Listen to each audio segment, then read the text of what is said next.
Alright guys, this is Doc M and I'm here on the Mindcrack server. And yeah, lately I've been doing a lot of trading, hi V-dubs, and a lot of questions about that. People wanted to know what is the perfect villager, how do you get it, what's the whole point of trading, what do you need to do.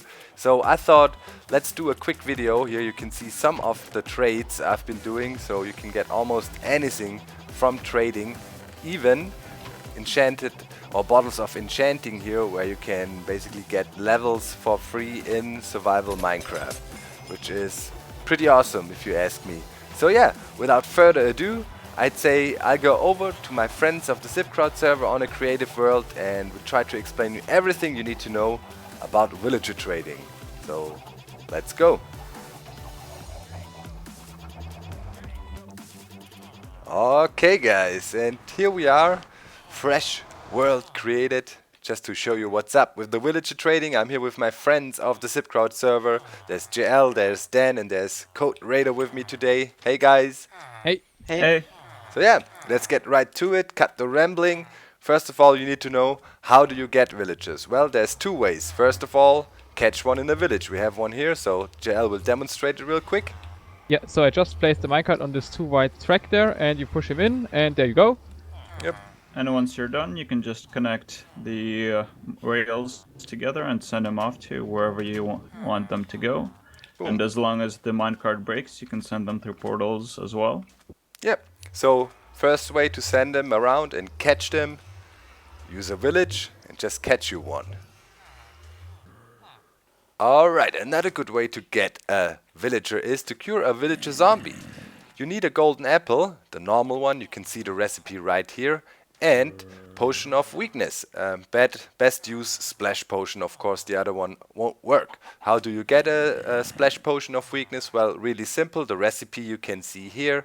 Nether wart, fermented spider eye, and in the end you add some gunpowder so you have a throwable potion, and here is the recipe for the fermented spider eye. It doesn't matter how you put it into your crafting grid, but those are the components you need.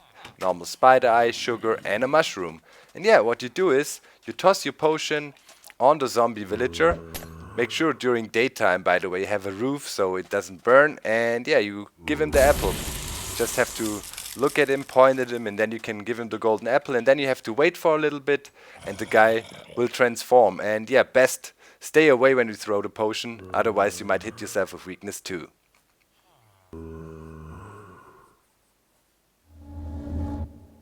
And here we go. So we got a blacksmith. And yeah, you would do the same thing, pick him up with a minecart, bring him to whatever location you want, and yeah, even transport him through the nether. And now let's look at the breeding and trading.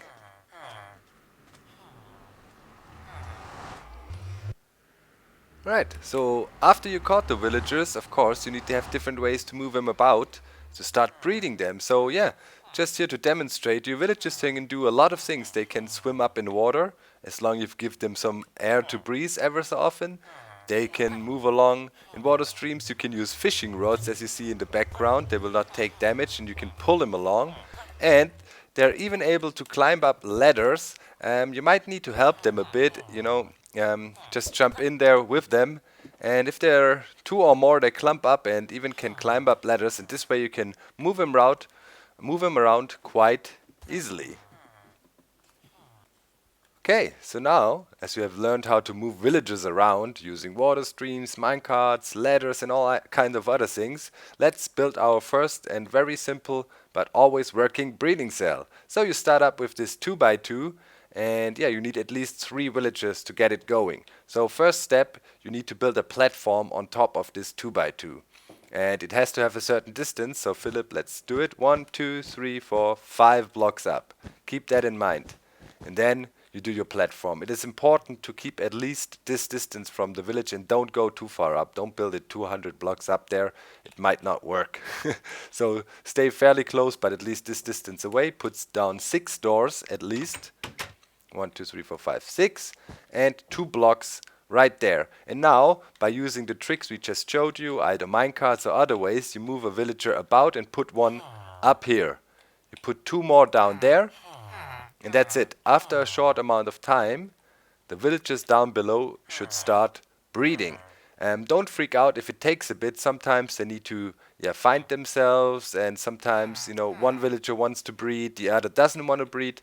But after a short amount of time, they definitely should engage trading, and you should see some hearts. So yeah, let's wait here a little bit, and then they will start breeding, and then we can keep on going with how to select certain villages and how to transport them from here. Alright, so they're making love. Here we go. We got a baby. Awesome.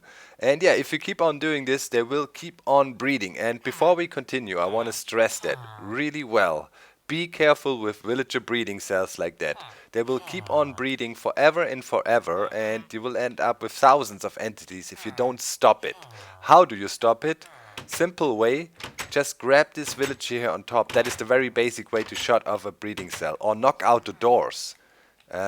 To disable this super breeding cell here, because it will keep on going. I just want to stress that. It's really important to know, because on servers you can get in trouble with that. So, now we cleared that out. Make sure to monitor your cell at all the times, because eventually we'll have a lot of villages and you need to be able to grab some. So what you do is, once again you use water, and you put a water source block here in the corner and create a diagonal stream to the opposite corner. And then you can just use minecarts. Very simple. Power the track and send the minecart in, and you can grab villagers, and it works over and over and over again, and this way you would be able to select them. And even if you have really a lot in here, you can always pick them up. With baby villagers you cannot trade, you just have to wait until they grow up. And one more side note, when you handle the villagers here in your breeding cell, make sure to light up the breeding cell carefully up there on the platform, and make sure everything is safe, so zombies cannot come and invade and kill all your villagers, because that's their main goal in life, in their undead life. So now we got that cleared out. Let's go to the real deal, to the trading, and let's look what we can get from that. Okay guys, let's get to the trading. So here we have a little overview. You can see we have a farmer, librarian, priest, butcher, and blacksmith. And here we have a nice overview of all the items you can get by selling emeralds to the different villagers. So it's quite a lot, as you can see. Food items, weapons, tools, other useful items like bookshelves, even XP bottles, as you can see here, from a priest. And if you come to the back side here, we prepared the items that can give you emeralds. This is very interesting, because this is what trading is all about. You need to find smart trades to get a lot of emeralds, to be able to buy a lot of good things from the villages. So yeah, here you can see what you can sell them. It reaches from diamonds, which you probably don't want to use, up to paper, which is very easy to produce. So let's look into more details about this trading, because you need to unlock all these trades, and we prepared a villager over here, and we shall see how to unlock all these trades. So okay guys, we looked at all the traits you can get. Now we're gonna show you how to unlock traits with villagers. So here we have a librarian, standard villager. He only has one trait unlocked. You can see that right here. He takes books at the moment and gives you emeralds. Before we do that, we want to show you a little trick you can do to name villagers. It's actually really funny. So you can do that on multiplayer servers. If a friend of yours engages trading, Dan is doing that right now, I can actually right click on the villager and name him. If you normally right click on him, you will engage trading, of course, just like I did, and you can see the name is actually showing up here, which is pretty funny. You can also, of course, name baby villagers, because they cannot trade with you, and then wait until they grow up. Then you can actually name villagers in single player worlds as well. But yeah, that's just a little side note. So now let's show you how to unlock trades. And to unlock new trades, you always have to do the last trade in the row. So right now we only have one, so we cannot skip ahead and do a later trade. So yeah, let's do this trade one time to unlock the next trade. You don't have to do it several times or often. One time is enough. It takes about 2 seconds for the villager to unlock a new trade. You can see these particle effects going, and voila, it worked already. Second trade now is paper. And if you wanted to unlock the third trade now, well, we have to trade paper with him. You can do one, or you can also do mass trades. And I want to show you a little trick if you want to trade a lot of paper. You just put your item stack in there. You got 33. Now double click on it and it will drag 64 items up in there, and a third click will put it back into the slot. And this way, with shift clicking, you could trade a lot with the guy. Okay, so he unlocked another trade. This time it's the written book trade. I have it here. You would do that and keep on trading with him for quite a while. And yeah, the higher you go up in trades, this is a lucky round for us so far. We traded only once and we unlocked 2 more new trades. But yeah, if you keep on trading, it will take you quite a bunch of items to unlock further trades the higher you get up in the number of trades you unlocked. But always make sure to unlock a new trade, use the latest trade, and wait for 2 seconds, then go back into the villager. And if you do that for a long time, and if you are really successful with it, well, you can unlock all these villages. And here we have some examples for you prepared. We renamed them. That is a farmer. And let's quickly look through all the trades. So takes a while. You have to trade all these items with him at least once to unlock all these trades. If we look through that, we also see there is some trades that require 2 items. We call them trades with special conditions, and in my opinion, by the way, this is the flint trade here. This is the worst trade any villager can offer, in my opinion. The gravel and emerald for flint. But yeah, just a little side note, that trade is really not worth it. But there is trades with certain conditions. For example, it requires you to put in an item and put in additional emeralds. Sometimes it can also give you enchantments. Here we have a librarian. Let's quickly look at him. Paper. And yeah, they sell enchanted books. And here we have a trade with special condition. You can see you have a book plus 6 emeralds, and that will give you an enchanted book. A little side note about enchanted books as well. They can also reset. When you keep on trading, the trades get resetted ever so often, and at some point you might lose a book trade. There is a certain condition. If you have a book trade that will cost you 5 emeralds, that will not change anymore, because the librarian is always looking for a cheaper trade, but 5 is the cheapest trade plus the book for an enchanted book. So if you have one of these, you can be sure you will not lose the trade. And yeah, let's look at this priest here. He's also one with special conditions. You can get items enchanted. And a funny side note about this guy as well is you can even repair and re-enchant items. So if you have a broken pickaxe, or in this case an axe, put it in there with the emerald, and the guy can actually fix and re-enchant for you. Of course, with the enchantments you can get. In case you ask yourself what enchantments are possible here, well, that's up to level 19 in that case. So everything that is in that range of level 19 you would be able to get from these villagers. And yeah, let's keep on looking here. Even the diamond pickaxe trade is possible. So priests are also really useful. Or here, bottles of enchanting. You can get them in survival Minecraft and use them to enchant. You need about 2 stacks of bottles of enchanting to get yourself from level 0 to level 30. One of the most useful villages here is the blacksmith.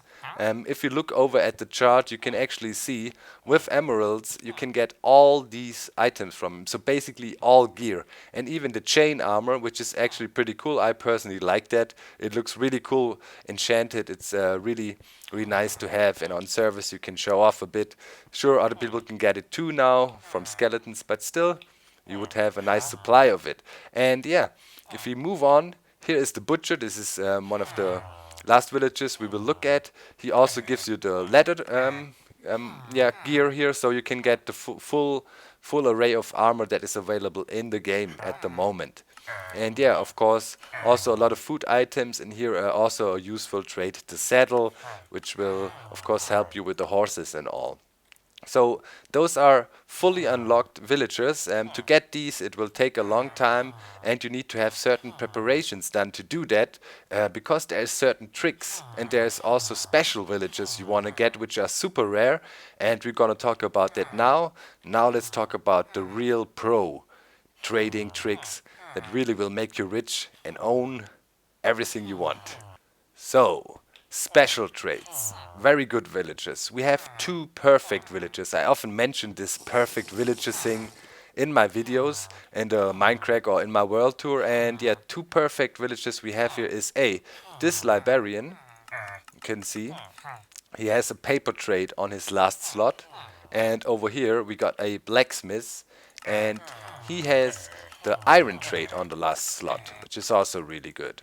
And you might wonder, why is that now important, or what is the problem? Well, I'll show you the problem. If you have some experience with trading, you will know that if you trade something for a certain amount of time, so for example, here we're gonna buy bookshelves from this guy, and I'm gonna put a full stack of emeralds in and just buy the full deal. So maximum of 5 I could get from that trade, and if you go out of the trade and yeah, check again, you can see this trade is locked. So you would think, yeah, well, great. Now we got 3 bookshelves and all that for nothing. He's locked. Well, now there is the secret of trading. If you go to the last slot of the villager trade menu here, you can reset all trades all the time. The last trade of a villager will unlock all trades again, because everything gets recalculated and then everything is unlocked. So here we just locked our bookshelf trade. We want to get it back. So let's do this. Well, let's give this villager 27 paper, do this trade one time and get out of the trade menu. And yeah, you can see the particle effect kicking in. That means the villager is resetting. 2 seconds later, we go in and voila, what do we see? The bookshelf trade is reset. And this principle applies to all villages. Here in this case, for the farmer, we have a gold trade on the last slot. Well, that's something you probably don't really want to have. So a gold trade is a trade you want to get early if you're looking for good villages to unlock. And here this priest, for example, also I think had the gold trade on last slot. Yes, indeed. The blacksmith here has an iron trade on the last slot, and that is something that is really good, because with villages like that, with a blacksmith or a librarian, for example, or there's another option, the butcher here, he can also have a raw chicken trade. Let me see, where was the raw chicken trade? Somewhere. No, here, this guy, the farmer, he can have a raw chicken trade. That's easy to produce. So raw chicken, but foremost paper and iron. You can produce in infinite quantities. You can easily make a sugarcane farm and produce lots of paper. Use that to trade with the villager over and over again. And I have a bit of paper on me, so now imagine we do this. We go in there, we trade as many emeralds as we can. We use our double click trade here. Let's keep on going. Let's see how many he sells us. Now it's over and the trade is finished. If we go out again now, wait for 2 seconds, well, trades get recalculated. We can go back in again, and if you go to the last slot, voila, paper again. So that means with the paper we could trade over and over and over and get an infinite amount of emeralds. And of course with the emeralds we then can go to our other villagers, which we also always can unlock by using the last trade, and buy all these nice items, including the XP bottles and all the cool things we showed you. And here, for the blacksmith, you might think, why is iron good on the last trade? Well, of course, you just make an iron golem farm, which is by now a standard design, and you could farm iron in huge quantities and also use it to make a lot of emeralds. And actually, the iron blacksmith trade is the best. If you think about it, you just need your farm, and you have it running. You don't need to craft anything. Here for the paper you would take the sugarcane and use it to make paper. Here you could use iron directly and speed up the gathering of emeralds. And yeah, one thing that can break the whole system, and it's really important to mention, in case you have a villager resetting, like we saw with the animation, and you log out or leave the area or unload the area, the villager can be broken and can be stuck with a locked trade, and you will not be able to unlock him again. You really have to be careful. So it's a good idea, if you have villagers on your server, maybe make him at spawn where the area is always loaded and stuff like that cannot happen. Keep that in mind, and I'd say that sums it up. That is what villager trading is all about. This is how you use it. Perfect villagers, once again, librarian and the blacksmith are really interesting for trading. And I really want to say thank you to my friends of the SipCrowd server, especially Panda. He did spend a lot of time figuring out all the background information we need for such a tutorial, because we wanted to provide you facts. And yeah, I think that worked out. I hope all your questions are answered now. Feel free to leave some questions down in the comments. If there's still some open points, we will fill them. And I'd say that's it for today. Thanks again, guys. We are out. Spread the news. Bye bye.